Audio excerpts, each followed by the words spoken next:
আমাদের বাবা, আমার বাবা বিদেশ যায় না, বাংলাদেশে আছে। আমার বাবা বলছে যে হসপিটাল করবে, সে হসপিটালে কাজ ধরার কথা, ফ্রি মেডিকেল কলেজ করবে বরিশালে, সেখানে আগুন ইটের প্রত্যেকটা পাথর মনে হলো আমার বাবার রক্তে মারছে, এরকম মনে হচ্ছে। মাই টিভির গেটটা খুলে যেই আসতো আমার কাছে, দেখা হইতো আমার সাথে, খালি হাতে বিদায় দিতাম না। 16 তারিখে আমি যখন পোস্ট গুলো দেখি, বারবার পোস্ট দিই, উপর মহল থেকে এত পরিমাণ আমাকে প্রেসার দেওয়া হয়, আমি পোস্ট ডিলিট করি। এরপর আমার ফেসবুক রিপোর্ট করে বন্ধ করে দেওয়া হয়। এরপর আমি আবার ফেসবুকটা আনি। আমার 19 তারিখে ফ্লাইট ছিল ঢাকায়, ব্যাক করবো, রাস্তায় নামবো, সেদিন ফ্লাইট ক্যান্সেল হয়ে যায়। পরবর্তী বাংলাদেশে যখন সব শাটডাউন হয়ে যায়, শাটডাউন হওয়ার পরে বাংলাদেশে চলে আসি। আপনারা দেখবেন আমি অনেক পোস্ট যখন সব বন্ধ ছিল তখন আমি একাই পোস্ট করে গেছি। যখন কেউ পোস্ট দেয়নি বাংলাদেশ থেকে, তখন আমি একা পোস্ট করছি। অনেকেই দেখছে যারা প্রবাসীতে ছিল। কি বুঝছেন, বুঝেন, অসুবিধা নেই। আমি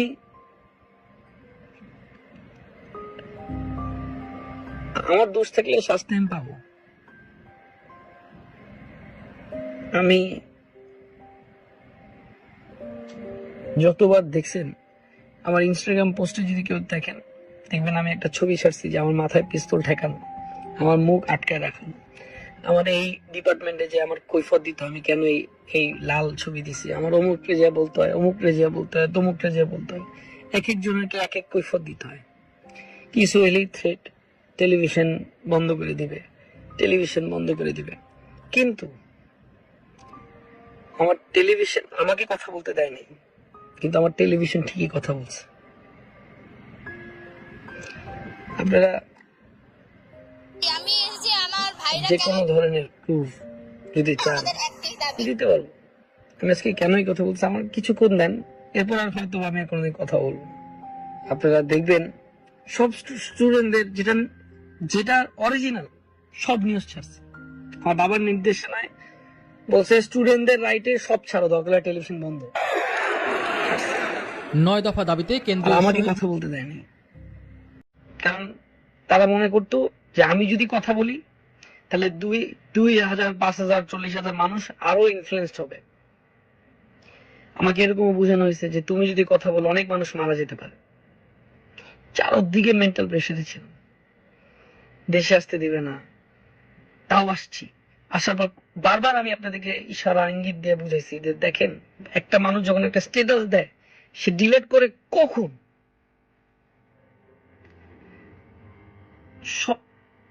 সবকিছু মেনে নিলাম আমি। জয় তো হলো না, হলো আমাদের, তাই না? আমার বাবার কষ্টের তৈরি করা টেলিভিশনটা আপনারা যারা কিছু মানুষ, আমি জানি না এটা স্টুডেন্ট করতে পারে না, আমি বিশ্বাস করি না, কখনোই স্টুডেন্ট করতে পারে না। এটা আমার ভাইরা, আমার বোনরা এটা জীবনও করতে পারে না, এটা আমার বিশ্বাস করাতে পারবে না কেউ। কিভাবে ভাঙচুর করছে। আমাদের বাবা, আমার বাবা বিদেশ যায় না, বাংলাদেশে আছে। আমার বাবা বলছে যে হসপিটাল করবে, সে হসপিটালে কাজ ধরার কথা, ফ্রি মেডিকেল কলেজ করবে বরিশালে, সেখানে আগুন। বিশ্বাস করেন, আপনারা টিকটকে যাবেন, আপনারা ইউটিউবে যাবেন, আপনারা ফেসবুকে যাবেন, মাই টিভির প্রত্যেকটা পোস্ট দেখবেন, আমাদের টেলিভিশন ভাঙচুর করে শেষ করে দিচ্ছে। নিচে 33টা গাড়ি আমাকে নিউজে সব ভেঙে ফেলছে। আমার বাবার গাড়ি ছিল, ওখানে একটা ভেঙে ফেলছে। আমাদের একটা মার্সিডিজ ছিল, সেটা ভেঙে ফেলছে।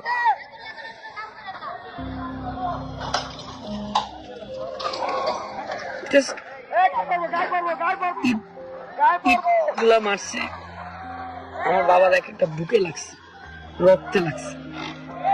সবাই তো দেশ পলাইছে, আমি দেশে, আমার ফ্যামিলি দেশে। আমাদের হাজার হাজার কোটি টাকা নাই যে আমরা দেশের বাইরে বাড়ি গাড়ি কইরা রেখে দিছি, কিচ্ছু করিনি। সব দেশে করছি।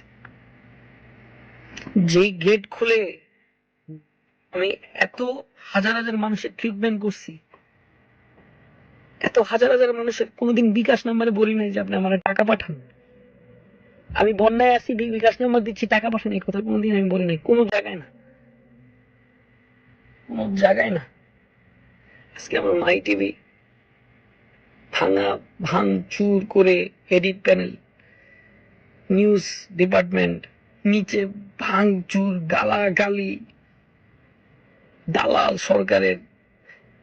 আপনারা বলেন, যেখানে এত মানুষ একত্রিত হয়ে কথা বলতে যে কত লড়াই করতে হয়েছে।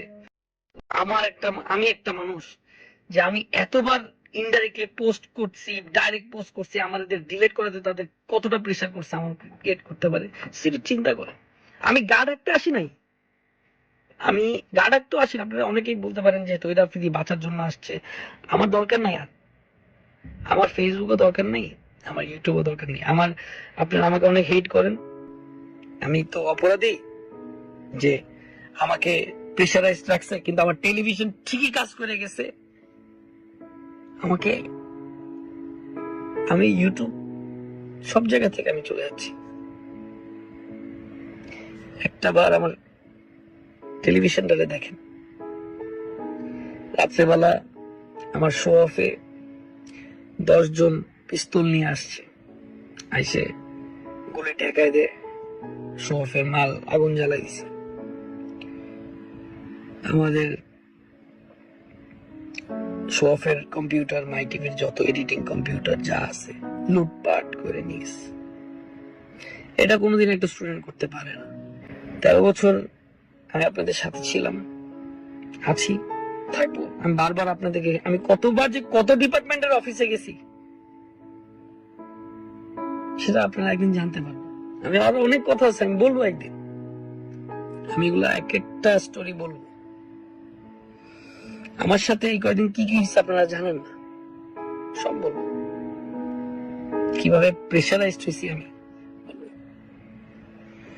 আমার সবকিছু ধ্বংস করে দিল। মাই টিভির গেটটা খুলে যেই আসতো আমার কাছে দেখা হইতো আমার সাথে, খালি হাতে বিদায় দিতাম না। সেই গেটটি আজকে ভাইয়া পুরো মাই টিভিটারে ভাইয়া দিল। আমি তহিদুদ্দিন আফ্রিদি আজকে 5:30 বাজে জানের হুমকি অনেক পেয়েছি, যাই না কারা দিচ্ছে, মেরে ফেলবে আমাকে। ইটের প্রত্যেকটা পাথর মনে হলো আমার বাবার রক্তে মারছে, এরকম মনে হয়েছে। আমি ভাবছি যে আমি বললে বুঝবেন আপনারা। আমি ইনডাইরেক্টলি অনেক হিন্ট দিছি আপনাদেরকে। হঠাৎ করে একটা স্ট্যাটাস ডিলিট করা, হঠাৎ করে থাকা, এটার মধ্যে কারণ কি? এটাকে আমি স্ট্যাটাস দিলাম, আমি ডিলিট করলাম, আমি দিছি, অফকোর্স কেউ ডিলিট করাইছে, আমি তো করি নাই, করানো হয়েছে বাধ্যতামূলক। কিন্তু আজকে আমার ভাই এবং বোনদেরকে বলবো, আমার এই 13 বছরে অনেক ভুল করেছি, অনেক দুষ্টুমি করেছি। আমি আর কখনো ইউটিউবিং, ফেসবুকিং বা টিকটকে আমি আর থাকবো না।